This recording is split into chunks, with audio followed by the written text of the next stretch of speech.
Hey guys, what's going on? So we're back here for the Coach's Corner. And I want to talk to you about a conversation I was having on Saturday with one of our high-level athletes. And this person was also a very high-level college wrestler. And we were talking about the comparisons of wrestling into jiu-jitsu. And one thing he mentioned is that whenever he went to a jiu-jitsu facility, he was often frowned upon just from the hard-hitting nature of wrestlers compared to jiu-jitsu, which might be a little bit more of a softer sport, so to say.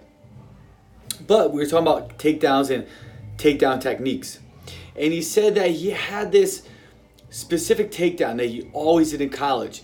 And no matter where he was, no matter how tired he was, no matter what the situation was, he knew that at a drop of a dime he could perform this takedown. Because he's probably done it about 20,000 times from being in adolescence through high school into college. Right? This was his takedown move. And then it got us talking a little bit more how if you look at sport, right? If you look at basketball, the greatest players in the world, the greatest shooters in the world have shot 20,000 shots. Baseball players, the reason why they're so good at hitting a baseball, yes, they don't have exceptional eyesight. They might have really good eyesight, but also they've swung that bat and saw that ball come out of a hand so many times that they can read and pick up on it more efficiently. Basketball players, going off specific moves, reading specific defenses.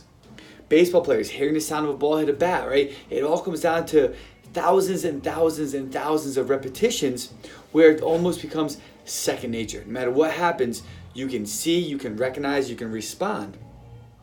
And we need to figure that out inside the sport of CrossFit, right? Because if you're competing, you need to put yourself in the situations of the sport and as many different variables or ways as you can so that the volume or the intensity is just a recognizable pattern, right? It's almost like the Nate Diaz approach with MMA. Every single day, he's jabbing and throwing punches. Lots of days, it might just be at 50, 60%, but he might be throwing 3,000 punches. I'm exaggerating within inside that day, but you guys get my point.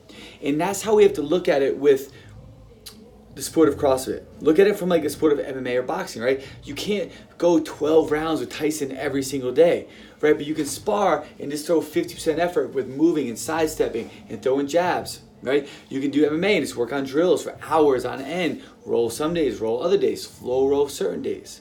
That's the concept with CrossFit for building contractions, building volume, and adding intensity.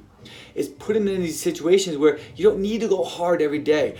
Building volume is about first building your structure where you can, and then slowly add it in a controlled fashion where it's doing a little bit more. And it's okay to do it at 50 or 60% if we're doing hundreds of reps.